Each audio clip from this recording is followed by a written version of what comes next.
озвучит, насколько возможно, в кратком изложении свой вариант видения решения проблем в области экономики, которые у нас сегодня ощущаются. Назвал я условно свое выступление вот так, как мобилизационный проект экономического развития Абхазии. В целом, сроки, которые приблизительно охватывают это 2015-2020 годы.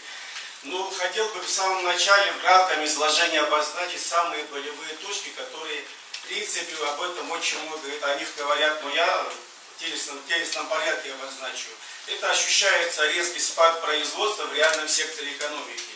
В вторую очередь, это изношенность производственного оборудования и отсталой инфраструктуры.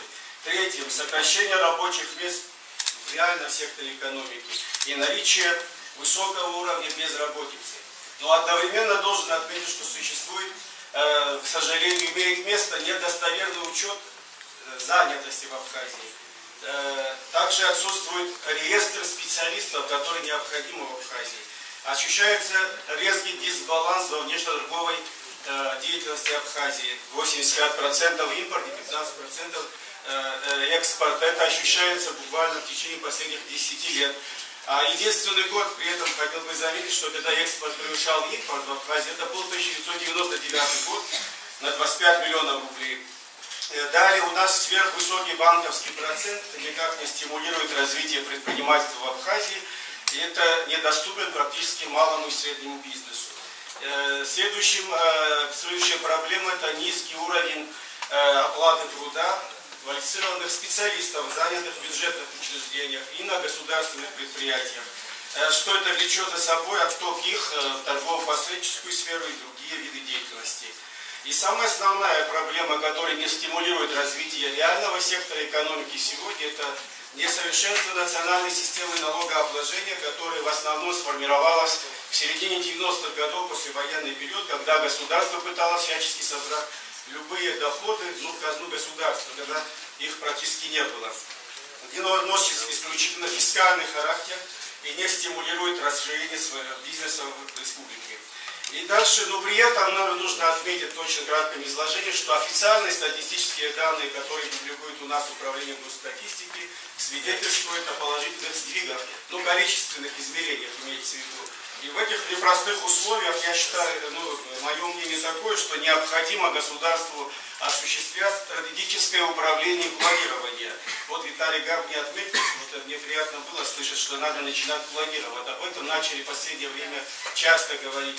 А что это позволит? Это позволит, во-первых, расширить систему показателей, целевых ориентиров, которые будут стимулировать перенос акцентов с количественных показателей на качественные показатели, это прежде всего, а также позволит мобилизовать имеющиеся в стране ресурсы, сырьевые, производственные, кадровый ресурс, кадровый потенциал, материальные ресурсы на решение самых актуальных задач развития.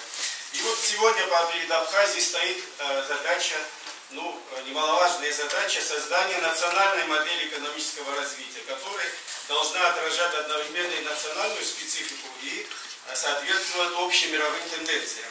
И в этом смысле мы считаем, что Абхазия должна развиваться на основе модели социальной, смешанной экономики, в котором будет преобладать государственное регулирование экономики, а в нем ключевым элементом должна стать система индикативного планирования, которая будет рекомендательным для негосударственного сектора и обязательным для госсектора. Но, к сожалению, я должен отметить, что у нас закон про эту систему планирования разработан еще в 2000 году, действует 2001 года, но, к сожалению, последние годы практически о этой системе мало говорят. Разрабатываются Министерством экономики макроэкономические показатели развития с разбивкой по территориям и регионам. Это видение правительства.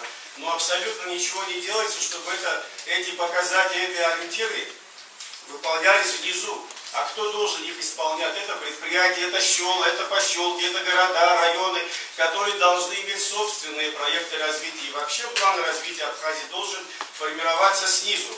А государство должно всем процессом управлять, предоставляя контрольные показатели, госзаказы, госзакупки и финансовое обеспечение, где собственные средства недостаточны.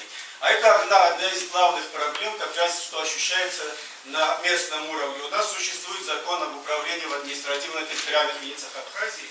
И автор и разработчик, один из авторов здесь у нас находится в зале, Кезбек Намазева Иванович, он очень сильно настаивал в тот период, чтобы мы расширили права местных органов управления, второй парламент разрабатывал. И очень много функций заложено, но, к сожалению, чтобы исполнить эти функции, выполнить их на практике, нет финансовой базы. Вот самое главное. Финансовая база закреплена в этом же законе, что они принимают программы, принимают местные налоги и так далее. Но какие налоги в селах собираются, какие остаются там на местах, это всем известно. Но, опять же, с сожалением должен отметить, что наш парламент в этом плане после 2000 года, 1999 года, извините, после введения в действие этого закона практически не изменило долевое соотношение финансовых средств, распределяемых между селами, поселками и районами, или районами и республикой. Вот как в тот период были обозначены, с того времени ничего не меняется. А в тот период были просчитаны до копейки все источники доходов и расходов на местах. И таким образом было согласовано, принято такое решение, но это 2000 год было. Сегодня уже вы знаете, что намного растут потребности на местах. И вот, к сожалению, наши граждане вынуждены были всегда обращаться в центр. Почему? Потому что на местах, ни в селах, ни в поселках, в районных бюджетах таких средств явно не хватает. Значит, надо будет думать, а это, кстати, и заложено в нашем законе о бюджетном устройстве, когда в местных бюджетах недостаточно средств республиканского бюджета или корректирующих бюджет источников доходов, можно зафиксировать за местами, на местах такие доходы. Но это невозможно сделать, пока не будет разработан конкретная программа, а программа это есть и план развития. У нас в законе записаны как годовые индикативные планы, если среднесрочные программы или долгосрочные прогнозы, но это не означает, что все эти документы должны разрабатываться. Самое необходимое сегодня это разработка конкретной программы, мы назовем его среднесрочной, пусть будет называться индикативным планом, это суть не меняет абсолютно, в котором должны быть расписаны первоочередные мероприятия, которые позволят, как уже отметил выше, мобилизовать все ресурсы на решение этих задач.